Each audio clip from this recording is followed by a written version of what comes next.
welcome Senior Partner at McKinsey & Company, Danielle Bozarth, Vice President of Sustainability at Delta Airlines, Amelia DeLuca, and Head of Sustainability North America at Air France-KLM, Marion Chivot-Legris, in conversation with Skift Editor-in-Chief Tom Lowry.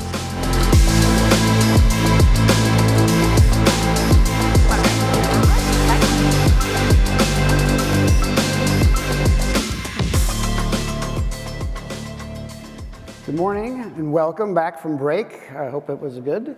Danielle, Amelia, and Marion, I hope in the next 25 minutes or so that we can find a solution to this sustainability problem. I'm certain. Seriously, I think our discussion is very timely given what we've seen some headlines out of COP27 in the last week or so. And I'm really interested in getting your insights for what I personally think is one of the most important sessions at the forum. So welcome. Before I get going, I just want to remind people that you can ask questions in chat in the app and online, and that we will have a poll with this session, so please fill it out. I'm going to give you the results to that in a couple of minutes. So Marion, let's start with you. So Air France-KLM put out its first climate report in 2008. So 14 years ago. So that's a long time ago, and we've seen a lot of messaging and intent over that time. But I feel like, just from what we've covered at Skift, that there was sort of an inflection point during the pandemic, maybe a catalyst. So can you explain a little bit about what we're seeing now in terms of maybe some momentum on sustainability? Yeah, for sure. Actually, we started our momentum on sustainability in 2003 with our signature of the UN Global Compact, the United Nations. It's basically a principle-based framework. So nothing new, but it's true that we saw an acceleration, I would say, the past 3 years. Even coming from my personal experience, I joined the aviation industry in April 2020, so right at the beginning of the pandemic. But I saw it as an opportunity because we saw a lot of pressure, more and more questions from civil society at large, especially in Europe. People questioning about the solution when it comes to responsible travel, etc. So at Air France-KLM, we have a strategy when it comes to sustainability called destination sustainability. The second pillar I want to emphasize on it, which is people and culture, and the second one obviously is environment, which I think it's pretty obvious. And we have different levers when it comes to accelerating the change. And the past 3 years, we saw early retirement of our aircraft, for example, and we saw all these airports having all these planes parked, and what do we do with these aircraft? So we put in early retirement the most polluting aircraft of our fleet, for example. And it's one lever for us to accelerate the reduction of our CO2 emissions. So for example, for Airbus 350, it's up to 25% of less emission. So yeah, obviously sustainable aviation fuel, I won't emphasize too much on that, but that's another lever that we put a lot of emphasis on it. Okay. And yeah. Great. Danielle, let me come to you next. So you're a road warrior. So you're out there every week talking to companies, clients about sustainability, their strategies. What in your view are the distinct challenges for airlines when it comes to a sustainable strategy? Yeah, I mean, I think there's a few of them that we're hearing from our clients, right, quite broadly. I mean, obviously the demands around making progress against sustainability are frankly not where the technology is. And I think that leaves this industry in a pretty unique position in terms of saying, we clearly recognize where we're trying to go in totality, but for the majority of our routes and for the majority of our aircraft, frankly, there's not a good solution, and there likely won't be for many years. And so I don't think that's completely unique to this industry, but I think it's more acute in many ways. Now, I would also note, though, that I think this industry has done a great job trying to get ahead of that. I think more people in this room talk about, and frankly, folks out of this room talk about what's happening with aviation fuel around SAF and other things, and you would certainly hear in other industries. There's certainly a lot of energy around innovations in this space that I don't think we are seeing in other parts of travel at nearly the same level and degree. So I think that, even though the technology may not be there for the majority of what this industry needs it to be at, there is certainly stuff happening on the margin that I think is pretty exciting. Now, when we write about business travel at Skift, we often go to the consulting firms because we know they do a ton of travel. Talk a little bit about internally at McKinsey what the strategy has been in terms of paring back on travel versus your footprint. Yeah. I think I will just start by saying that I think COVID showed us and has reminded us that being in person with people, there's just no replacement for that. And we're a client service business, and getting out there and spending time with our clients is how we get to know people and how we get to know their businesses. So if nothing else, I think it really reinforced for us how critical that is. We are balancing that. We have a net zero goal by 2030. And we also have a commitment to reduce each of our consultants' emissions footprint by 30% by 2025, and those are pretty significant. And 80% of our emissions is travel.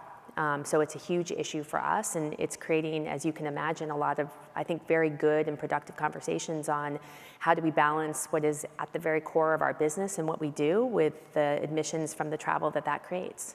And how crucial is it for you with clients to be in person, and have you pared back your own travel in some ways?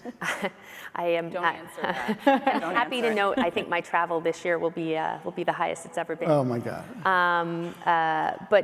No, I think it's absolutely critical. I do think it does change how we travel. I think folks at my level in our organization probably are traveling at the same amount. I think we are being more thoughtful at what our teams are doing, and are they on site every week? They were pre-COVID. There's certainly either they're taking shorter trips when they go. I recognize that doesn't take a flight away, or they are going every other week or other things. And so there is very definite ways in terms of how our business has changed as a result. Tom, can I add something on this? Sure. I came from Delta's sales department when I moved into sustainability 18 months ago, and so I've stayed very close to the concept of what will business travel do as it confronts its sustainability goals. And one of the things that's fascinating to me is over the last year, Delta's actually assembled a green sales team, which goes out and has one-on-one conversations with corporates, and we've had 500 conversations to date. And every one of those is uniquely different. And so there are not emerging trends yet, I think, that we can say that there's like two ways that corporations are going to meet their climate goals. I think what we're finding is we want to go out there and start with education, that there are things you can do now. There's investments you can make in the future, whether that's buying SAF this year or just even becoming involved in the scaling of sustainable aviation fuel. And then there's also ways to involve your travelers to have them have the confidence that, yes, I can feel good about my company. I can feel good about traveling with McKinsey because I know McKinsey is going to meet its goals and it's holding its suppliers accountable as well. But all of that is very unique right now, and I think it'll be interesting to see where we end up. But there is no one theme right now. We're all just trying to figure it out together. But I will go back to the point that Danielle made. It's very collaborative, which I think is important for this industry. Let me stay with you, Amelia. It seems like the overwhelming priority is the faster production of SAF, of sustainable aviation fuel. How does the industry get there, and who pays for it? It's very expensive. Ooh, we could spend a couple hours on that one. So a couple things I'll say. Again, I stepped into this job. I'm like Allison earlier. I drank the Delta Kool-Aid on day one 16 years ago, and I've never left Delta. And I've spent my time in the commercial area. And so when you come into sustainability, I get a lot of questions on, isn't this the most daunting job you've ever had? It's sustainability for an airline. And on the one hand, yes, it is. It's very hard. On the other hand, I think just working for an airline in general is very hard. So I'm no stranger to bankruptcy or COVID pandemic or you name it. Sustainability actually, to a degree, seems a little bit easier because I got a little more time to solve for it. But we're hard to decarbonize. We are, one of a handful of sectors that's hard to decarbonize, and so no one's going to say this is going to be easy for us. And so I always divide it into saying there's good news and bad news. The good news is I know what the problem is. The problem is jet fuel. And unlike other industries, even hotels we were talking about before, they may not be hard to decarbonize, but they're dealing with a whole plethora of issues that they're dealing with. We are very focused on our entire climate footprint, our entire environmental footprint, but we know that 98% of our emissions come from jet fuel. So that's the good news. The bad news is there is literally no solution for that today at scale. So good news, bad news. But we know and we're aligned in moving towards SAF. There is, I don't think, any doubt at this point from any group that SAF will be the answer to the industry getting to net zero at 2050. Every model under the sun shows that SAF is at least half of the solution, if not more, at that point. So then it just becomes a question of how do we get there? And again, I think it's just alignment across the industry that, which we're already there, that this needs to happen and not undercutting any pathways. We always say as an industry, so it's not just Delta, that as an airline industry, we are technology and feedstock neutral, meaning any kind of SAF that can be produced today, you will see us support that SAF from policy to investments. As we go, that will change, right? We know that SAF today is using things like used cooking oil, which is very limited in its availability. And so the whole industry is starting to turn towards green hydrogen and captured carbon to try to say, how can we make e-fuels from feedstocks that can be more widely available? But I think what it's going to take, honestly, though, is it's going to need to take just very strong collaboration. We've seen, and we've got incredible momentum from the United States government in the form of the IRA package, which puts incentives out there for SAF.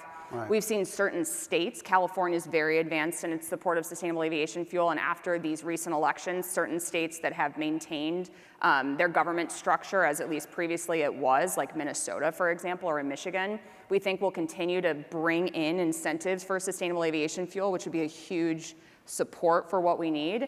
And then those two things, you've got government there, you've got corporations like a McKinsey who are very active in saying, yeah, I want to buy SAF, or I'm going to support and buy SAF. So we've got that part working towards it. So it's just going to be continued kind of cycle of funds and investments into SAF producers through, other financial mechanisms, I think, that go beyond just corporates, airlines, and governments. But again, there's a lot of support for the financing of SAF right now. Is a government tax on this inevitable, and will that ultimately get passed on to the flyers? Well, maybe I'll pass it to, no, I'll answer it. I was going to say, pass it to the European carrier to answer that one. No, I think we're uniquely positioned to be able to observe two different models that are coming to be. The United States is clearly incentives focused. That's where the United States airlines are very focused. We think incentives are the best way because it allows the market to come online at the best economical model possible. Europe has taken a different approach, which is mandates. Of course, again, there's risks to that, but we're watching it come online. Air France-KLM and our partnership with them, France has a mandate for SAF, and we've watched and we've observed how that's working. And so we'll see. I personally think that no one model will win out. The world's trying to figure it out, but I think it's all just a learning, which is incredible. Great. Well, Amelia, thank you for teeing me up for Marion, because that was my next question. So how are things different in Europe? I mean, we talked in our prep call about the distinction between Europe and other parts of the world. Yeah, well, I would say North America for my background. But yeah, it's true that Europe had put some mandates. So for example, France, we have a mandate since 1st of January 2022 to incorporate 1% of SAF. That being said, the mandate is not on us, it's on the fuel producers. So how we can collaborate towards that mandate. And then there is a bigger mandate of 5% by 2030. And we, as Air France-KLM, went beyond that with a mandate, a target of 10%. I think Europe have shaped the discussion on sustainability, and not just for the aviation industry, but in general, for a couple of years now, I would say probably 20, 25 years.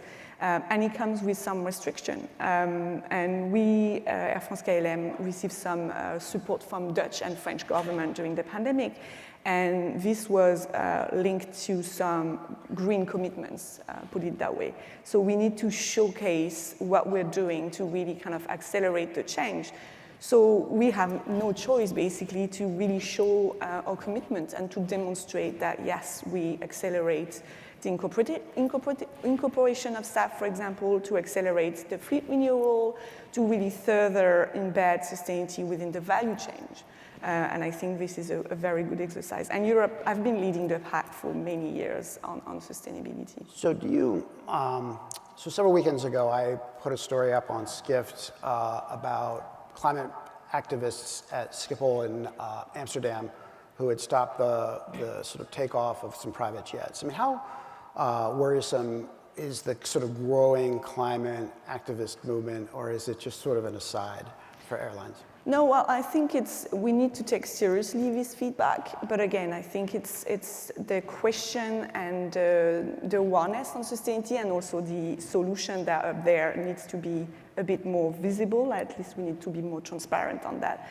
Activism in Europe on sustainability have been there for many years, and not just, again, for aviation. I used to work in the banking industry, and it was the same, a lot of pressure. But again, for me, activism is also part of the sustainability journey. We need to hear what are the key messages and what do we do as a corporation to answer to these questions. So that's very important, that we're taking seriously these messages and to adjust. But I think there is a awareness piece that is crucial. I was going to add, and you heard Allison talk about it earlier, it is core to the DNA of Delta, it's core to this industry to be listening to our customers and meeting their needs. We know we're an industry that often is disruptive, right? We often do cause misconnects. There is often angst and stress in travel, and we lean into that to say, I'm listening because I want to be better. And to me, it's the same thing for climate activism. Last year when I was at COP, I always talk about the most powerful moment was I was sitting at a McKinsey event with these amazing CEOs from the whole world talking about, what they were doing to finance the transition, and they were drowned out by the helicopters overhead that were tracking the climate activists. And you could sit there and get frustrated by that moment, or you could say, this is how it's supposed to be. This is the only way we're going to solve it is if we invite all the voices to the table. Yeah, indeed. And a threat to sort of, the sort of business side. I mean, is there a genuine threat at least going forward from that? No, I think from the climate activists or just from sustainability in general? No, the activists. No, I don't think so. Like I said, I think it's listening to them, and also I will say they represent the next generation of travelers. So again, it is a gift that they are giving us by being loud, because we're going to be able to understand what their needs are. I really think, though, the thing about it is when we think about the next generation, and I know we're going to dive deeper on this, the next generation, though, they really connect the climate crisis to a human rights crisis. And so I think the airline industry is really well positioned to try to highlight that we have always been a brand or a sector that is essentially we are serving people, right? We're not just taking, we always say at Delta, we're not taking people to places, we're taking people to people and people to opportunities.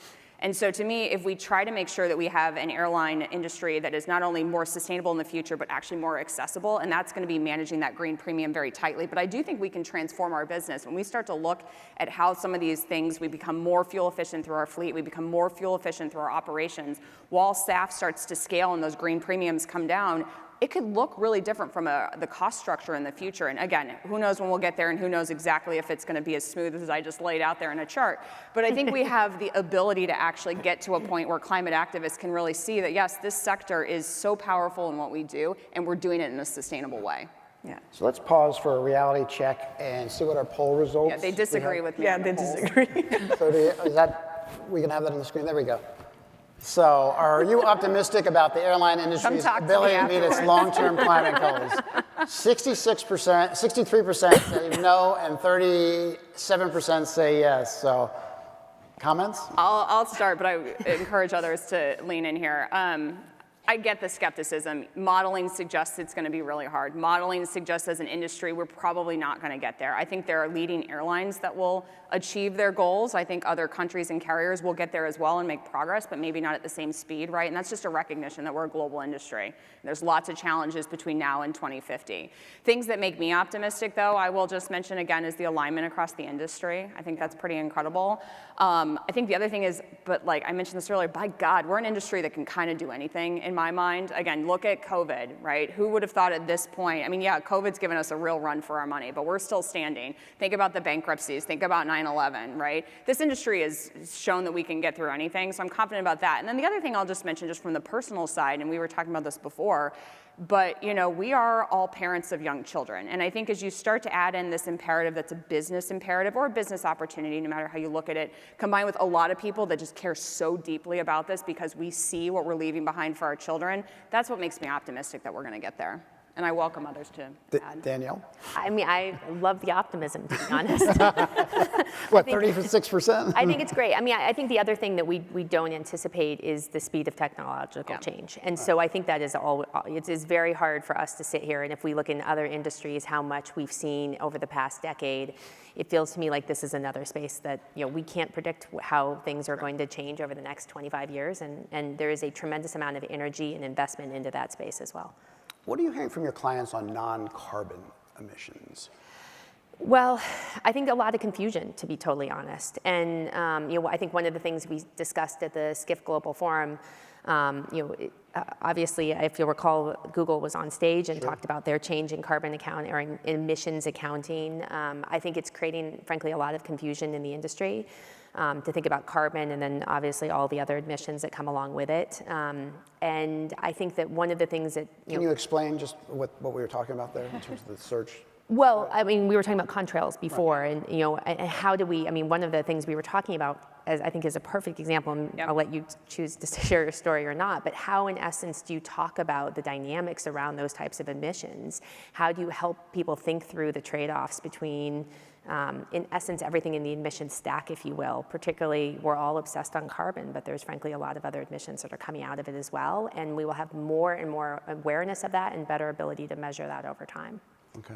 Yeah, and I think just to add, I started by saying 98% comes from carbon and jet fuel, but there's two sides of this, right, though, that I think we need to be aware of. So one is what an average consumer sees that they think is not sustainable, which is single-use plastics on board or waste, right? We all know that's a really small part of our problem, and sometimes I think, should the aviation sector be solving single-use plastics? I'm not sure. But the fact of the matter is we need consumers to know that we are doing everything we can in our power to embed sustainability in everything that we do, and that for Delta, that's been kind of a North Star for us, is that sustainability must cut across everything that we do. But then there's emerging science, as Danielle mentioned, so I know most of us here are, aviation geeks, and so, the white clouds in the sky, when they persist and they're there for a period of time, are known to trap heat. They're actually potentially up to 2 times, or up to the same amount as carbon's impact on the planet. And so I was sharing with Danielle that those of us that live and breathe this every day are like, oh my God, we gotta go, we gotta address this, we have to go, contrails is, a thing, and we have a great partnership with MIT that's doing just that. But it's such a nascent space that for me to show up the next day at Delta's flight ops and be like, hello, I'd like to ask you to fly a little bit differently so that you don't form that cloud. Don't worry, you're gonna burn a little bit more fuel. We're just not there yet, and we just need to be careful that we don't push too far into the next space where we take an industry that is, again, it's a legacy industry. It's been here for a while. We've got great employee relationships, and we want to make sure everyone understands what we're doing. And it, to the point with Google, that it can be measured and quantified, both the impact today as well as the abatement solutions of the future. Right. Marion, so among our favorite topics to write about these days at Skift is electric-powered travel. Yes. So I wanted to ask you, does electric-powered air travel have any viability commercially? And what are you seeing from Europe in terms of that? Yeah, well, I think also we keep in mind that we're an airline, so we can influence, I would say, aircraft manufacturers. KLM, for example, have partnered with Delft University of Technology recently to develop Flying V. I don't know if you saw that aircraft, trying to see if hydrogen-powered aircraft would be viable. Airbus have a lot of innovation and a strong roadmap on what could be the next generation aircraft. That being said, experts discuss on the entry into service dates around 2035. Now we're leading to 4045. And we do know that for long-haul flights, these are not innovation and technology that are going to be viable from day one. So I don't have an exact answer, and to reflect to what we just said, I've been working in sustainability for 15 years, and I think the most trickiest part of the job is there is no black and white situation. It's always gray, and how you navigate through that gray zone and trying to wear the awareness, learning through the journey itself, because even myself, I'm a sustainability expert, but I'm learning through the research pieces, etc. So I don't have an exact answer to your question, but I think we need to learn from that and see, and Europe put a lot of emphasis on that, Airbus, but also a lot of experts and research team. We'll see. But for long haul, that might be in your mind, 25 years from now, what are we taking electric short hops, 50-mile flights, 100-mile flights? Well, I mean, the shorter flights, for example, in France, we Right. have Train plus Air option now that we developed with Air France, and it's part of the green bailout package with the government, and we need to offer alternative by train, for example, and that is bringing solutions that they are not black and white solutions, but trying to bring solutions on the table. Okay. Amelia, let me come back to you really quickly. You mentioned hydrogen before. I just want to touch on that again. Just elaborate a little bit more on where that stands. I mean, it sounds really like it's very expensive and just a little bit elusive in terms of whether this is going to come to be. Yeah, hydrogen is a tricky one for a couple different reasons. One, many industries will look towards green hydrogen as a solution. So aviation may not be the first in line. The other problem is it's called green hydrogen because it's created off of renewable energy. So you need first and foremost to have access to renewable energy. So I just want to mention there's these building blocks of hydrogen that are kind of scary, but at the same time, again, it is a solution that many industries will use. Will aviation get it first? Probably not, but at least we know there'll be a lot of people trying to solve for green hydrogen. And so green hydrogen becomes really interesting for us, though, because it, one, can be part of our fuel solution of the future. If you take green hydrogen and combine it with carbon, whether it's a point source capture or from the air, you combine it, you can have a synthetic fuel. So it goes into the engines today, it's synthetic, it's essentially unlimited because you've created the product, and it's a zero emissions type fuel. So it sounds pretty good, right?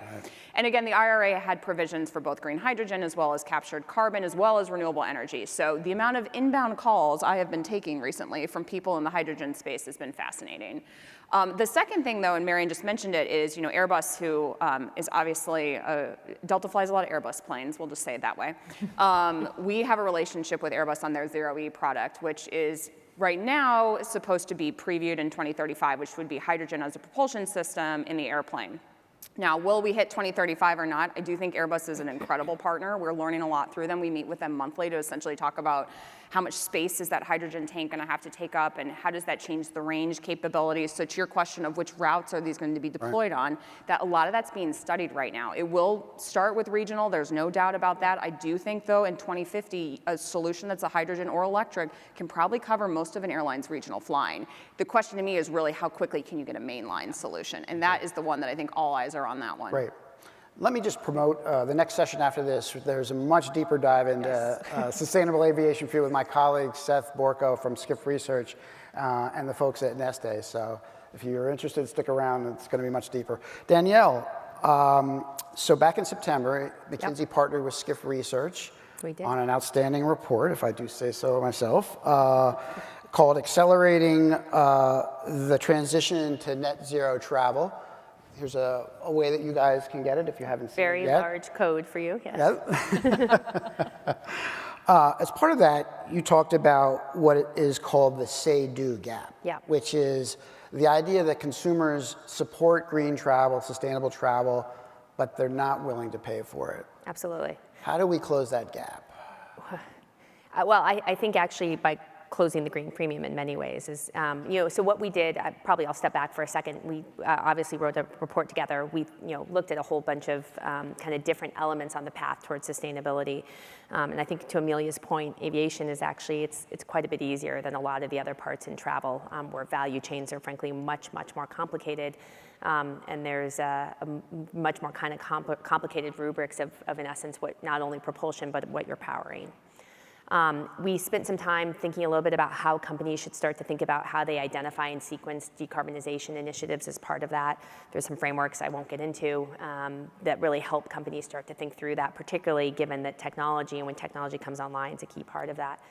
We also spent a fair amount of time thinking about the dynamics between business and leisure travel in the report. And I know there was a fair amount of discussion this morning about how consumers are shifting, between leisure, as I've heard it, or business and leisure, and how those, obviously Robert spent some time talking about that this morning. What we're finding, obviously, is we talked about the business side of things, and we are seeing some more willingness to really change behavior. And we aren't seeing that yet on the leisure side. And we call it the say-do gap, frankly, because when we survey consumers, and I'm sure you guys see it too, consumers talk about how much they care about sustainability. They talk about how much maybe they're willing to pay for it. They're probably not so as explicit as that, but they understand that it's the existential question of our time. And then you ask them to go and pay for it, and to actually change, take less convenient options, stay in a different hotel, change the distance they go for their vacation. And we see virtually no willingness to pay for it among leisure travelers. And there's certainly exceptions at certain parts and certain generations, but for the very most part, it's not there yet. Amelia, elaborate on what you see in terms of the divide on this with the generations. Yeah, and I'm a little bit obsessed with this topic right now. You've heard me talk about Gen Z a little bit, and it's not just because I'm a millennial, and I'm glad that people are stopping talking about me at this point. So focus on the next group and their problems. To Danielle's point, it's really interesting because I think there was this large assumption that said that Gen Z is going to be willing to pay for it. They care about this stuff, right? And our internal data, I shouldn't say internal, it's a third party who did it. So these are not just Delta flyers. These are kind of generic flyers across the United States, suggest that while Gen Z care the most about this, they're the least willing to pay for it because they don't consider themselves to have caused the problem. They actually look to government. That could be troublesome, but they don't look to themselves, and I think that's the most important learning for that. And so I think we need to figure out, and Danielle really brought this up, well, then who is going to pay for it on the leisure side, or should we just not expect that to happen? No, I will say the corporate support has been really incredible to date. Neste is a partner of ours as well, partner of Air France-KLM, and like we cannot get enough staff right now to meet the corporate demand that is out there. And so I would say when we talk about this, don't take this leisure issue as like an alarm right now. I think it's all about how do we get businesses and create these win-win situations between airlines and businesses, and then offer consumers the ability to participate, whether it's SAF or offsets or bring your own water bottle on the airplane. We just think there should be a suite of options. And you've seen things like that Delta's done even on the food side. We're not taking beef off the airplane. We're introducing you to other options. And I think for me, sustainability is just, again, a suite of options that makes you feel like you have a choice and that you feel good about that choice. And Marion, so how do you sort of manage the optics? Like emissions is a little hard. I mean, the contrails, I guess you can see, but what do you do inside the cabin to sort of make your case? And to reflect on what you just said on cabin waste, I think it's a good example because people see the single-use plastic issue because it's up there in the cabin, and cabin waste is a very tricky. Working actually in partnership with Delta team on that to try to lobbying a little bit the international waste regulation, because even if we want to engage, we have some restriction on government side.